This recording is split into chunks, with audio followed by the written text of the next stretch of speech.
بسم اللہ الرحمن الرحیم، سورۃ القاریہ۔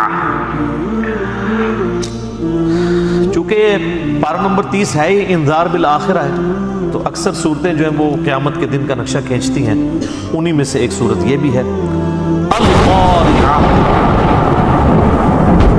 وہ دل ہلا دینے والی کڑک۔ یہ قاریہ یعنی عربی زبان کے اندر کوئی شخص اگر آگے کسی کے دروازے کو زور سے پیٹنا شروع کر دے نا، متنبع کرنے کے لیے، ظاہر ہے اگر کوئی زور سے پیٹ رہا ہے تو مراد یہ ہے کہ کوئی آفت آ رہی ہے، تو اس کے لیے القاریہ کا لفظ، قاریہ کا لفظ استعمال ہوتا ہے۔ تو یہ ہے القاریہ، وہ بڑی کھڑکھڑانے والی۔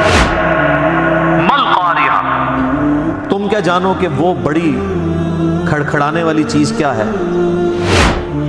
وما ادراک مل قاریہ، تمہیں کیا معلوم کہ وہ قاریہ کیا ہے؟ یوم یکون الناس کالفراش المبثوث، وہ دن، قیامت کا دن ایسا ہوگا جس دن لوگ بکھرے ہوں گے پروانوں کی طرح۔ اب یہ مونسون کا مہینہ جب آتا ہے ہمارے سب کانٹیننٹ میں، انڈیا، پاکستان، بنگلہ دیش میں، آپ دیکھتے ہیں کہ پتنگے نمودار ہوتے ہیں بارش کے بعد، اور ان کی لائف تھوڑی دیر کے لیے ہوتی ہے، اور کس طرح وہ تھوڑی دیر بعد بکھرے پڑے ہوئے ہوتے ہیں۔ اسی طریقے سے سورۃ القمر میں اس کی ایک ایگزامپل بیان کی گئی جراد کی، ٹڈیوں کے معنی تم زمین سے نکلو گے، کس طرح وہ پوری فصل کے اوپر جو ہے وہ پھیل جاتی ہیں۔ تو قیامت والا دن اس طرح لوگ بکھرے ہوئے ہوں گے، اپنی قبروں سے اٹھائے جائیں گے۔ جو شخص زمین میں دفن ہوا ہو زمین سے اٹھایا جائے گا، جس کی راکھ ہواؤں میں بکھر گئی اس کو اللہ تعالیٰ ہواؤں سے جمع کر لے گا، کوئی سمندر میں غرق ہوا وہاں سے جمع ہو جائے گا، وہ اللہ تعالیٰ کے لیے کوئی چیز مشکل نہیں ہے۔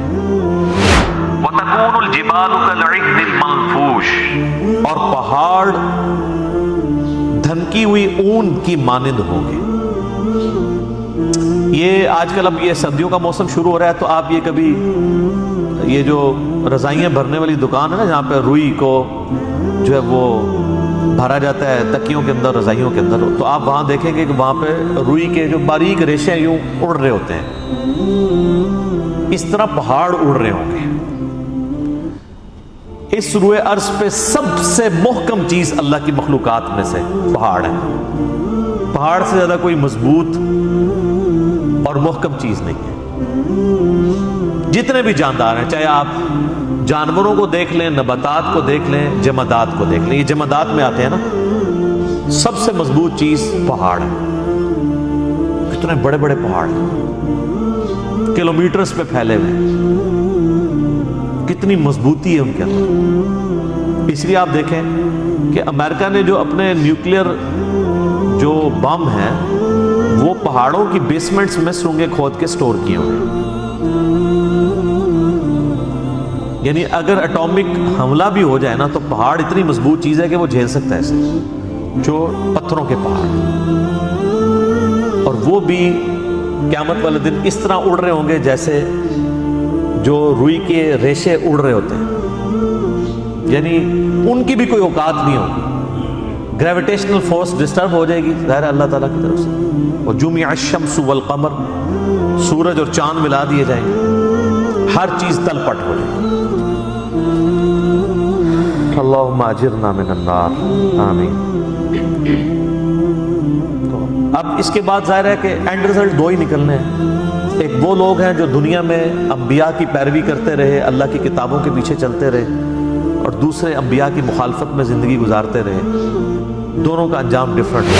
فَأَمَّا مَنْ ثَقُلَتْ مَوَازِينُهُ، پھر اس دن جس کے نیکیوں کے پلڑے بھاری ہوں گے، فَهُوَ فِي عِيشَةٍ رَاضِيَةٍ، تو وہ شخص تو اپنے دل کی عیش والی زندگی میں ہوگا، جو اس کا دل چاہے گا نا وہ عیاشی کا لیول اسے ملے گا، جس کے جو پلڑا ہے قیامت والے دن بھاری ہوا۔ اب اس کے دو معنی ہو سکتے ہیں، ایک تو یہ کہ نیکیاں اور برائیاں تولی گئیں اور نیکیوں کا پلڑا وزنی ہو گیا، جیسے ہمارا وہ ایک بیلنس استعمال ہوتا ہے نا، ترازو، ایک طرف یعنی اس کے لیے ریفرنس ویٹ رکھا جاتا ہے، دوسری طرف چیز رکھی جاتی ہے، تو ایک پلڑے کے اندر نیکی رکھی جائے گی، ایک میں برائی، جس کی نیکی جو ہے وہ وزنی ہوگی وہ عیاشی کی زندگی میں ہوگا، فی عیشت راضیہ، عیش کی زندگی. اور جس کے گناہوں والا پلڑا بھاری ہو گیا نعوذ باللہ، تو اس کے لیے پھر مصیبتیں کھڑی ہو جائیں گی. اور دوسرا، اب یہاں پہ نیکیوں اور برائیوں کا ذکر نہیں آیا، صرف یہ ہے کہ جس کے وزن بھاری ہو گئے، تو اس میں امپلائڈ ہے کہ نیکیوں کا وزن. یا یہ بھی ہو سکتا ہے جس طرح ہماری دنیا میں بھی ایک سپرنگ بیلنس بھی یوز ہوتا ہے، جس میں آپ کو ریفرنس نہیں لیتے بلکہ صرف چیز کو ہی تولا جاتا ہے. تو کسی شخص کی صرف نیکیاں ہی تولی جائیں اور جو اللہ نے ڈیٹم لیول مقرر کیا ہوا ہے اس میں وہ پوری اترے، تو گناہوں تک جانے کی ضرورت ہی نہ پڑے کہ ہاں جی اس کی نیکیاں ہیں یہ کافی ہیں، 33 نمبر مل گئے ہیں، پاس کر دو اسے. اور اس سے بھی بڑی چیز ہے کئی لوگوں کو بغیر حساب و کتاب کے بخش دیا جائے گا. اللہم اجعلنا منہم، اللہ تعالیٰ ہمیں ان میں شامل فرمائے. وہ بخاری مسلم میں حدیث ہے 70,000 لوگ میری امت کے بغیر حساب و کتاب کے جنت میں داخل ہوں گے. اس میں میرا یوٹیوب پہ کلپ بھی ہے، 70,000 لوگ.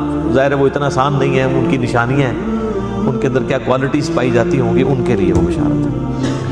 وَأَمَّا مَنْ خَفَّتْ مَوَازِينُهُ، اور جن کے پلڑے ہلکے ہو جائیں گے، نیکیاں تولی جا رہی ہیں سپرنگ بیلنس سے، وہ ہلکی نکل آئی ہیں، زیادہ وزن ہی نہیں ان کا. یا اگر دوسرے ترازو میں تولی جا رہی ہیں تو وہ گناہوں کے مقابلے پہ کم پڑ رہی ہیں. اعوذ باللہ. فَأُمُّهُ هَاوِيَةٌ، تو اس کا ٹھکانہ ہوگا دوزخ. ہاویہ.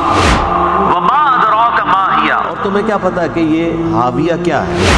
نَارٌ حَامِيَةٌ، دہتی ہوئی آگ ہے. بولے اعوذ باللہ تعالی.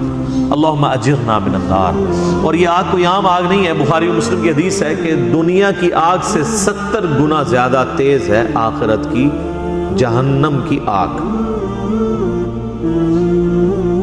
70 گنا زیادہ.